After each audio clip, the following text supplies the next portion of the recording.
अपने कर्म पर विश्वास रखिए, राशियों पर नहीं।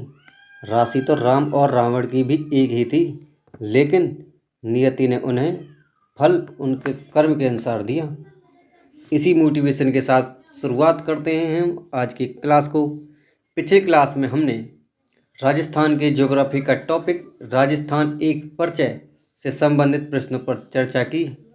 इस वीडियो में हम राजस्थान के इतिहास से संबंधित महत्वपूर्ण प्रश्नों पर चर्चा करेंगे। तो हम बिना समय गवाए शुरुआत करते हैं आज के सेशन की। क्वेश्चन नंबर 15, बीकानेर, नागौर, चूरू, बाड़मेर, गंगानगर व जैसलमेर आदि क्षेत्र को क्या कहा जाता था? ऑप्शन हमारे सामने हैं। सही उत्तर इसमें मरु प्रदेश है। मरु प्रदेश की बात करें, मरु प्रदेश का वर्णन ऋग्वेद सहित रामायण, महाभारत, चरक संहिता, बृहद संहिता में मिलता है। कुछ समय बाद इस क्षेत्र में विस्तार हुआ तो इसमें कुरु, मद्र और जांगल नामक जनपदों का निर्माण हुआ। जांगल प्रदेश की बात करें, यहाँ पे जांगल प्रदेश की राजधानी अहिछत्रपुर थी, जिसका संबंध वर्तमान में नागौर से है। इसमें बीकानेर, नागौर और जोधपुर का कुछ भाग आता है। चलते हैं अगले प्रश्न पर। क्वेश्चन नंबर 16, मरु प्रदेश की जानकारी हमें कहाँ से प्राप्त होती है? अभी हमने चर्चा में बताया, रामायण, महाभारत, ये भी सही है। चरक संहिता, ये भी सही है। ऋग्वेद, ये भी सही है। और इसके साथ में बृहद संहिता होता तो वो भी सही है। तो इस प्रश्न का उत्तर होगा डी, सभी। क्वेश्चन नंबर 17, कौन सा सही है? बीकानेर, नागौर और जोधपुर का कुछ क्षेत्र जांगल प्रदेश में शामिल था। बिल्कुल सही। अहिछत्रपुर जांगल प्रदेश की राजधानी थी, ये भी सही है। नागौर को पहले अहिछत्रपुर कहा जाता था, ये भी सही। तो हमारे 4 ऑप्शन सही हैं और इसका मतलब सभी सही है। तो हमारा विकल्प डी सही होगा। क्वेश्चन नंबर 18, सही विकल्प को ढूंढना है। मत्स्य जनपद का उल्लेख ऋग्वेद में मिलता है, बिल्कुल सही है। महाभारत के समय विराटनगर मत्स्य जनपद की राजधानी थी, ये भी सही है। चीनी यात्री युवान चांग ने मत्स्य जनपद का वर्णन किया है, बिल्कुल सही। तो हमारा विकल्प डी सही होगा, क्योंकि ये 3 बातें इस प्रश्न में हैं, ये तीनों सही हैं। मत्स्य जनपद की बात करें तो अलवर और जयपुर के जो बीच का क्षेत्र है, ये मत्स्य जनपद के नाम से जाना जाता था। आइए हम चलते हैं क्वेश्चन नंबर 19। इसमें भी सही कथन चुनना है। सूरसेन जनपद में धौलपुर, करौली, भरतपुर का क्षेत्र शामिल था, बिल्कुल सही। सूरसेन जनपद की राजधानी मथुरा थी, ये भी सही है। बयाना प्रशस्ति से सूरसेन नामक राजवंश की जानकारी मिलती है, ये भी सही है। सूरसेन जनपद के बारे में बात करें तो इसकी चर्चा 4वीं शताब्दी ईसा पूर्व यूनानी लेखकों ने सिकंदर के समय की। उसमें उन्होंने इसका उल्लेख भी किया है। सिकंदर के आक्रमण के बाद पंजाब और टक की कुछ जातियां राजस्थान में आकर बसी, क्योंकि वो स्वतंत्र और सुरक्षित रहना चाहते थे। इनमें से कुछ जातियां मालव, सिबी और अर्जुनाइन जातियां प्रमुख थी। अतः इस प्रश्न का उत्तर, क्वेश्चन नंबर 19 का उत्तर डी होगा। चलते हैं अगले प्रश्न पर। सिकंदर के आक्रमण के समय पंजाब से कौन सी जातियां राजस्थान में आकर बसी? तो अभी हमने बताया अर्जुनाइन, मालव, शिबी। तो इसका उत्तर भी होगा उपरोक्त सभी, यानी तीनों जातियां पंजाब से आकर राजस्थान में आकर बसी। क्वेश्चन नंबर 21, सिबी जनपद की राजधानी थी। सिबी जनपद की राजधानी माध्यमिका थी, अतः इसका विकल्प ए सही है। अहिछत्रपुर जांगल प्रदेश की थी, मथुरा सूरसेन जनपद की थी और विराटनगर मत्स्य जनपद की थी। तो हमें ये तीनों चारों राजधानियाँ याद रखनी है एग्जाम में पूछी जाती है, बहुत महत्वपूर्ण है। क्वेश्चन नंबर 22, शिवी जाति ने झालावाड़ के कुछ क्षेत्रों पर आधिपत्य स्थापित किया था? नहीं, शिवी जाति ने नहीं, मालव जाति ने किया था। चित्तौड़ को मेदपाट और प्रागवाट के नाम से जाना जाता था? बिल्कुल सही है। मध्यमिका के अवशेष नगरी गांव चित्तौड़गढ़ से मिले हैं? बिल्कुल सही है।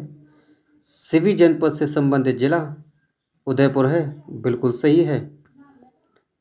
हमें क्वेश्चन 22 में गलत विकल्प ढूंढना था। गलत विकल्प तो ए है। अगर शिवी की जगह मालव जाति होती तो इसमें 4 विकल्प सही होते।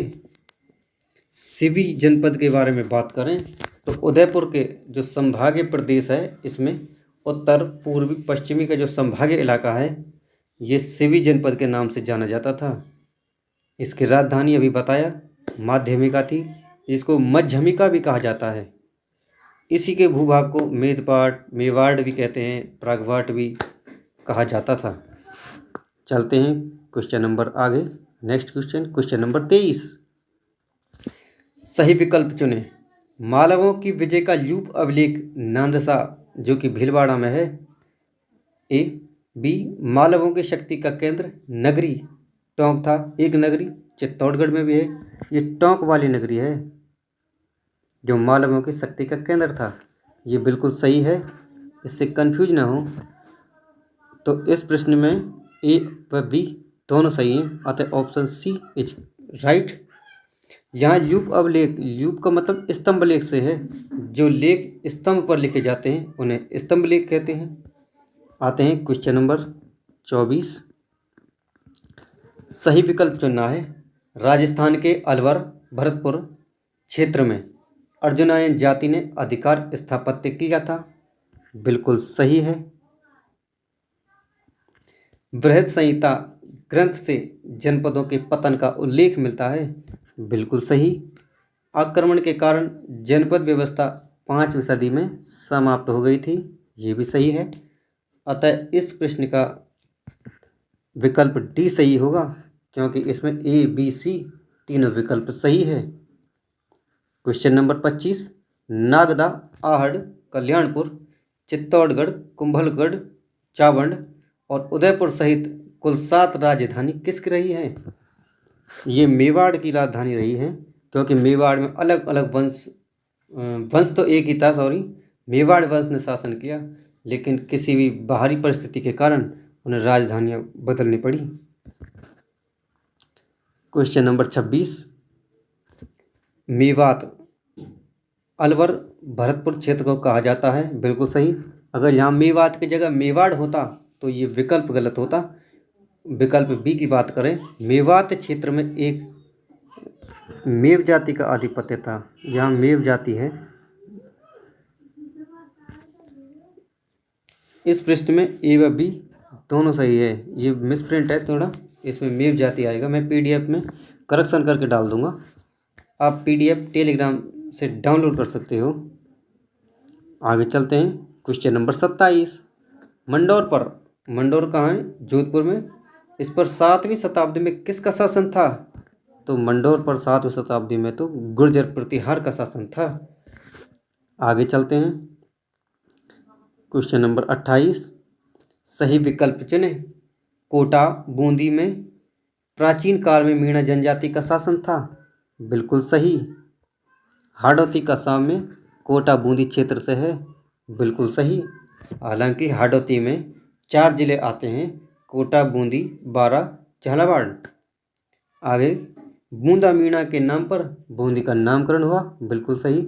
इस प्रश्न के सही विकल्प है डी, क्योंकि इसके 3 विकल्प सही हैं। क्वेश्चन नंबर 29, मेरवाड़ा से संबंधित है। मेरवाड़ा का संबंध ब्यावर व अजमेर से है। अगर मेवाड़ पूछा जाता है तो उदयपुर से है। अगर मेवात पूछा जाता है तो अलवर भरतपुर से है। क्वेश्चन नंबर 30, मालवा का संबंध झालावाड़ से है? बिल्कुल सही है। क्वेश्चन नंबर 30, मालवा का संबंध झालावाड़ से है? ये सही है। प्रतापगढ़ को कांठल कहा जाता है, बिल्कुल सही। शेखावाटी का साम्य सीकर, चूरू, झुंझुनू से है, बिल्कुल सही। इस प्रश्न के भी सभी विकल्प सही हैं, अतः उत्तर डी सभी सही हैं होगा।